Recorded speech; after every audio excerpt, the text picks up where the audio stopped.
Hi everyone, welcome back to Rajashree vlogs. ಇದು ಬಂದು ಆಯುಧ ಪೂಜೆ. ನಾನು ನಮ್ಮ ಚಿಕ್ಕಮ್ಮ ಮನೆಯಲ್ಲಿದ್ನಲ್ವ, ಇವಾಗ ಊರಿಗೆ ಹೋಗ್ತಾ ಇದ್ದೆ. ಅಂದರೆ ನಮ್ಮ ಹಸ್ಬೆಂಡ್ ಊರಿಗೆ, ನಮ್ಮೂರಿಗೆ ಹೋಗ್ತಾ ಇದ್ದೆ. ಸೊ ಅಲ್ಲಿ ಹೋದ್ಮೇಲೆ ತಕ್ಷಣ ನೋಡಿ ಅವ್ರ ತಂಗಿಯವರೆಲ್ಲ ವೆಯ್ಟ್ ಮಾಡ್ತಾಯಿದ್ದೆ, ನಮ್ಮ ಅಕ್ಕ ಬರ್ತಾಳೆ ಅಂತ. ಇವಳು ಅಷ್ಟೇ, ಯಾವಾಗ ಊರಿಗೆ ಹೋಗ್ತೀನಿ ಅನ್ನೋ ಖುಷಿಯಲ್ಲಿದ್ಲು ಅವಳು. ಹೋದ ತಕ್ಷಣ ನೋಡಿ ಎಲ್ಲರೂ ಖುಷಿಯಿಂದ ಹೆಂಗೆ ಕೊಂಡಾಡ್ತಾ ಇದ್ದಾರೆ. ಆಮೇಲೆ ಇದು ಆಯುಧ ಪೂಜೆ ಇರೋದ್ರಿಂದ ಫಸ್ಟು ನಮ್ಮ ಮನೆಯಲ್ಲಿ ಸ್ವಾಮಿಗಳ ಐಗಳು ಅಂತ ಹೇಳ್ತಾರೆ, ಅವರು ಬಂದು ಅವ್ರ ಪಾದ ಪೂಜೆ ಆಗಿಲ್ಲದೇ ಮುಂದಿನ ಕೆಲಸ.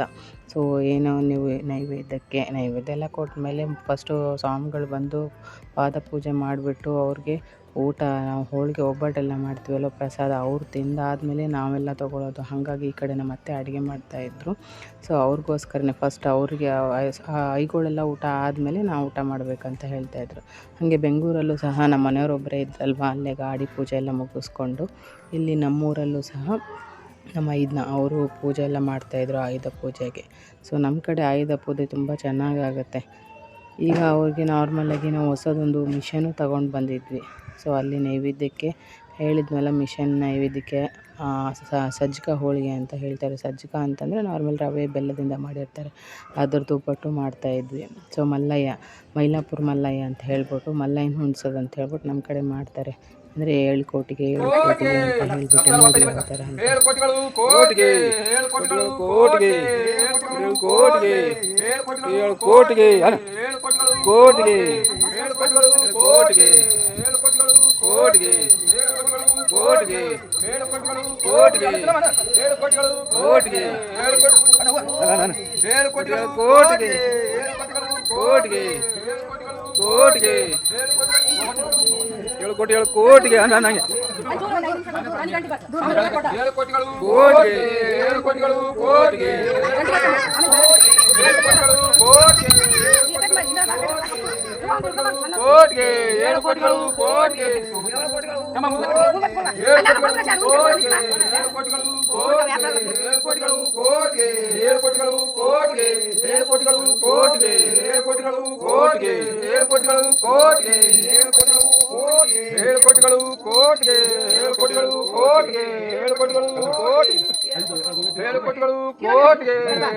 ಇದೇ ಥರ ನಾವು 7 ಕೋಟಿಗೆ ಅಂತ ಹೇಳ್ಬಿಟ್ಟು ಹೊಂಡಿಸೋದು. ಸೊ ಇಲ್ಲಿ ತಿರುಪತಿ ತಿಮ್ಮಪ್ಪ ಇದ್ದಾನಲ್ಲ, ಅವನಿಗೆ ನಾವು 7 ಕೋಟಿ ಸಾಲ ಕೊಟ್ಟಿರ್ತಾನಂತೆ ನಮ್ಮ ಮನೆಯವ್ರು ಮಲ್ಲಯ್ಯ. ಸೊ ಅವನು ಸಾಲ ವಾಪಸ್ ಕೊಟ್ಟಿರಲ್ಲ, ಅದಕ್ಕೆ ಗೋವಿಂದ ಅಂತ ಹೇಳ್ತಾನೆ. ಸೊ ಹಾಗಾಗಿ ಆ ಪದ್ಧತಿನೇ ನಮ್ಮ ಕಡೆ ಆಚರಿಸ್ಕೊಂಬರ್ತಾ ಇದ್ದಾರೆ. ಸೊ ಯಾವಾಗಲೂ ನಾವು ಆಯುಧ ಪೂಜೆ ದಿನ ನಾವು ಮಲ್ಲಯ್ಯನ ಹೊಂದಿಸೋದು ಅಂತ ಹೇಳ್ಬಿಟ್ಟು ಮಲ್ಲಯ್ಯಂದು ಈ ಥರ ಪೂಜೆನ ಮಾಡ್ತಾಯಿರ್ತೀವಿ. ವರ್ಷ ಇರುತ್ತೆ ಇದು. ಯಾವಾಗ ಅಂತಂದರೆ ಆಯುಧ ಪೂಜೆಯಲ್ಲೇ ನಾವು ಮಾಡ್ತಾ ಇರೋದು. ಸೊ ಅದರದ್ದೇ ಭಂಡಾರ ಕೊಟ್ಟಿರ್ತಾರೆ, ಅವರೇ ಬಂದು ಹೊಂಡಿಸ್ತಾರೆ. ನಮ್ಮ ಕಡೆ ಅವ್ರು ಯಾರೋ ಒಗ್ಗರು ಅಂತ ಹೇಳ್ತಾರೆ, ಅವರೇ ಬಂದು ಹೊಂಡಿಸ್ತಾರೆ. ಅವರಿಗೆ ಒಂದು ಸ್ವಲ್ಪ ಏನಾರು ಕಾಣಿಕಿದ್ದು ಕೊಟ್ಟು ಅಮೌಂಟ್ ಕೊಟ್ಬಿಟ್ಟು ನಾರ್ಮಲ್ ಭಂಡಾರನ ನನ್ನ ಮಗಳು ಹೇಳ್ತಾ ಇದ್ಲು, ಅವ್ರ ಕಡೆಯಿಂದ ಹಚ್ಕೋತೀನಿ, ನಿಮ್ಮ ಮಮ್ಮಿ ನಾನು ಎಲ್ಲರಿಗೂ ಹಚ್ತೀನಿ ಅಂತ ಹೇಳಿಬಿಟ್ಟು ಅವಳು ಎಲ್ಲರಿಗೂ ಭಂಡಾರನ ಹಚ್ತಾಯಿದ್ಲು.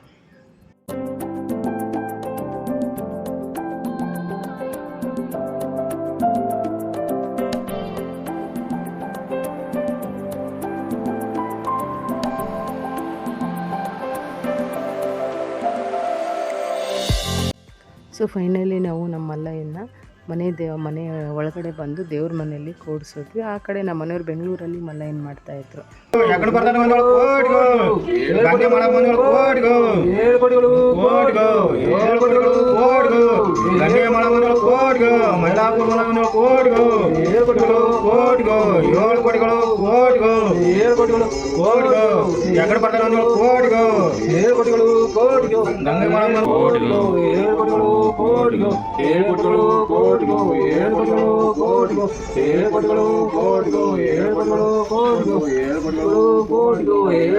ಸೊ ಅವರು ಅಲ್ಲಿ ಪೂಜೆ ಎಲ್ಲ ಮುಗಿಸ್ಕೊಂಡು ಮತ್ತೆ ನಮ್ಮೂರಲ್ಲಿ ನಾವು ಹೇಳಿದ್ನಲ್ವ, ಉಷಾ 550 ಮಿಷನ್ ತೊಗೊಂಡು ಬಂದಿದ್ವಿ. ಅಂದರೆ ಇದು ಎಂಬ್ರಾಯ್ಡ್ರಿ ಮಿಷನ್, ಥ್ರೆಡ್ ವರ್ಕ್ದು.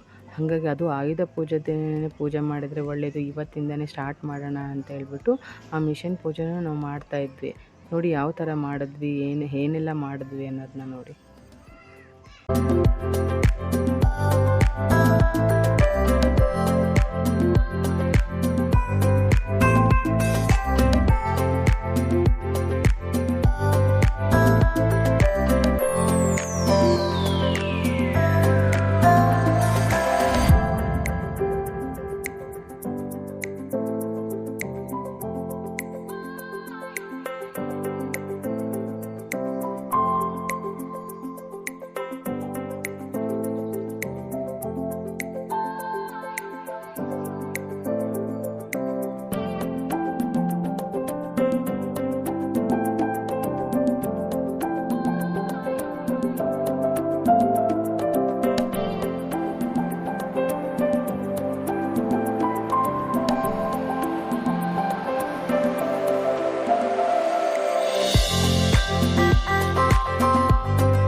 ಈ ರೀತಿಯಾಗಿ ನಾವು ನಮ್ಮೂರಲ್ಲಿ ಆಯುಧ ಪೂಜೆನ ಆಚರಿಸಿದ್ವಿ.